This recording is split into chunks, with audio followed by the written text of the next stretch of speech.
All right, I think we can make this kind of quick because most of these games I have talked about either on Monday night's live show with Pete, the betting show that we do every Monday night, or Tuesday on the call-in show.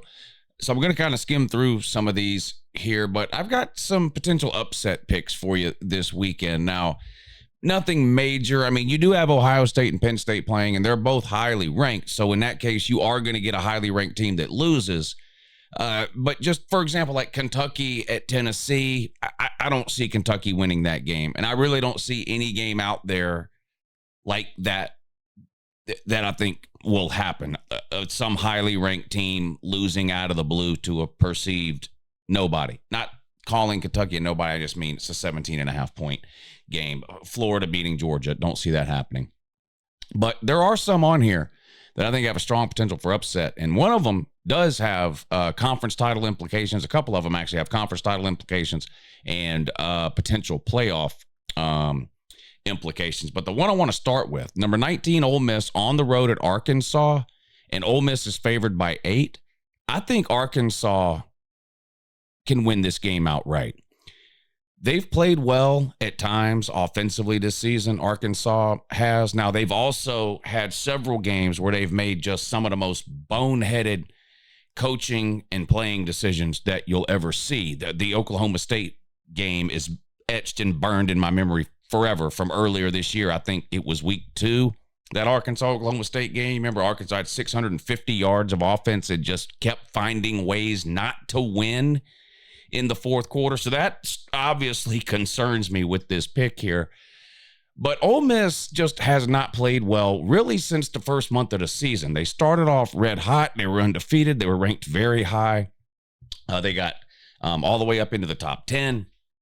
I think some people had them in the top 5 on their rankings. And then it just kind of started to not fall apart, but just not what you want. The loss to Kentucky, I'm sorry, that was a home loss. They lost at home to Kentucky 20-17. They, of course, have since lost on the road at LSU. So they're sitting on 2 losses. And next week, Ole Miss plays Georgia, which is the game everyone is pointing to, if you're an Ole Miss fan especially, but just the college football public in general, is pointing to that Ole Miss-Georgia game as the game that could knock Ole Miss out of the playoffs because they're sitting on 2 losses already, right? So you have sort of a little bit of a typical trap game situation here where you've got a ranked team, Ole Miss, playing on the road against an unranked opponent, Arkansas, the week before their biggest home game of the year, Ole Miss's biggest home game of the year against a top 5 Georgia team. I think Arkansas can actually pull off the win there. It's worth keeping an eye on, but I do like Arkansas. I do like Arkansas at home in that one. That one's 12 o'clock on ESPN. Another one that I want to talk about here that seems really strange. I don't even know if I can make a pick on this. It seems so strange. Vanderbilt on the road at Auburn, and Auburn is a 7.5 point favorite. Auburn is a 7.5 point favorite over Vandy. Now, I know Auburn got a win last week against Kentucky. I think it was, but Kentucky's been spiraling downhill for the last month of the season. Vandy, another valiant effort against Texas last week, but came up a little bit short in a loss at home to the Longhorns. Now they go on the road to Auburn, and Auburn's favored by 7.5. Everybody and their brother is on Vanderbilt in this game to not only cover the 7.5, but to win the game outright. And I'm not saying that can't happen, but I've been gambling a long time, and when I see lines like this that look so strange, and then everybody is on one particular side, in this case, Vandy, it makes me wonder what the hell's going on. Now, there was a game like this last week, if you remember. BYU was a 3.5 point underdog to Central Florida. BYU's undefeated and ranked in the top 15. Central Florida can't win a game. Like, why in the hell would Central Florida be favored over BYU? And it turns out they shouldn't have been. BYU went in there and destroyed them. And maybe that's what happens here. And Auburn really is 7.5 points better at home than Vandy. It just seems strange to me, though. So I don't know. I'll probably stay away from that one. But as far as the upsets go, at least according to the Vegas numbers, it would be a massive upset if Vandy were to pull that off on the road against Auburn. Let's move on down to, where's this other one at here? I'm sorry, I'm scrolling through the schedule of games here.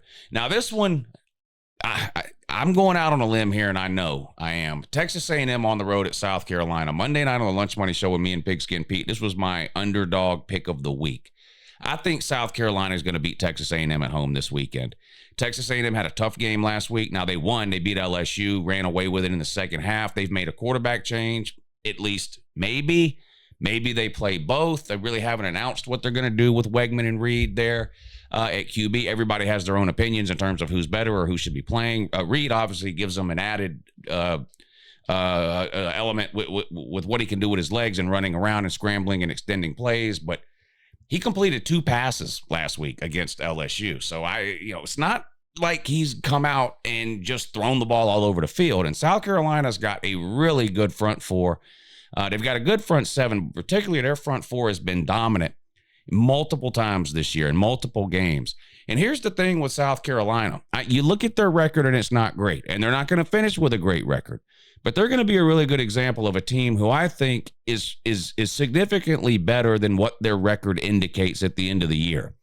They came very close to beating Alabama on the road at Alabama earlier this year. They should have beat LSU. In fact, they really did beat LSU. That game was taken from them. That game was robbed. They were robbed in that one.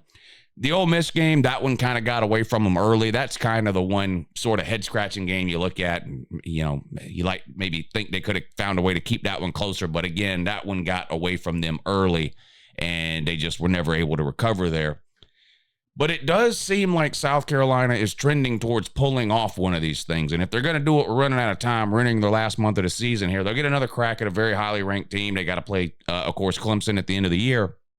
But this seems like a prime spot for Shane Beamer and this South Carolina defense to pull off a massive upset here. I say massive. Texas A&M's in first place all by themselves in the SEC. They're the only SEC team right now with 0 conference losses, right? But they're only a 3-point favorite on the road in Columbia. This is a scary night game situation. Again, Texas A&M coming off of a huge game at home last week. Now they got to go on the road to Columbia. I think South Carolina pulls that one off. And here's one where I'm in disagreement with most people I talk to, and I'm not picking the upset here. Pitt is on the road at SMU. SMU is favored by 7.5. A couple of things are going on here. Number one, both of these teams have 0 ACC losses. In Pitt's case, they are completely undefeated. SMU only has 1 loss, but it's a non-con loss to BYU earlier in the season, a game they only lost by 3, by the way. So first place on the line here in the ACC, along with, of course, Clemson and Miami, who also have 0 ACC losses. But last week, we all watched Pittsburgh go out and completely destroy a Syracuse team, right? Especially if you just looked at the box score. It was just a blowout. But if you watched the game, then maybe it wasn't as much of a blowout as it appears to be. Because Syracuse quarterback Will Howard, or Honda McCord, why do I keep... all year I have been calling Kyle McCord Will Howard and Will Howard Kyle McCord. It's Kyle McCord. Kyle McCord was the quarterback at Ohio State last year. He transferred to Syracuse. Now Ohio State has Will Howard. I get it. I keep screwing that up. Okay, so Kyle McCord, the Syracuse quarterback, who had a pretty good year at Syracuse up until last Friday night's game against Pitt, comes out and throws like 6 interceptions in that game. At 3 pick sixes in the first half, the game was over. Now, I'm not here to tell you that Syracuse is a better team than Pitt, but that was sort of an anomaly, the way that game unfolded in the first half. But anyway, people see the score of that game and see that Pitt rolled Syracuse, and that's giving them a positive sort of opinion of Pitt coming out of that game, right? Then you look at SMU. SMU goes into Duke. They barely escape with a 1-point overtime win where, instead of trying to tie the game, Duke decided to go for 2, didn't get it, and they barely beat Duke. Now, it's true Duke only had a couple of losses, but Duke's not a great team this year, and SMU has looked much better than Duke all year until that game. And they're going, how can this be? How can they barely beat Duke? Well, they barely beat Duke because he had 6 turnovers. That's why. So I'm going to ask you, do you think it's likely that SMU has 6 turnovers again this week, this time at home against Pitt? Do you think it's likely that Pitt's opponent, in this case SMU, also gives them 3 pick sixes in the first half. In other words, I think people are looking, SMU's favored here by 7.5, and people are looking at this and they're going, that's ridiculous. Pitt blew out Syracuse last week, and SMU barely beat Duke. Yes, that's true on the scoreboard, but if you watched both of those games, SMU was a lot better than Duke. Pitt, while better than Syracuse, wasn't that amount better than Syracuse. I'm sorry if you hear the dog barking. It's Halloween. Happy Halloween, by the way. And it's just starting to get dark outside, so the knuckleheads are starting to knock on the door here in the neighborhood. So I got to get out of here. We'll be back on at 9 o'clock tonight for the call-in show. But anyway, I think SMU beats Pitt and covers the 7.5. I'm not betting on this game because 7.5 is a bad betting number, just over a touchdown there, 7.5 points. But there's a lot of people that are just picking Pitt outright to win this game on the road at SMU. I don't see it happen. I think SMU gets the win. Anyway, there you go. That's my thoughts on some of the other games coming up this Saturday, week 10 of the college football season, and some upset picks for you, too. Make sure you let me know down below how stupid I am, and have a good morning.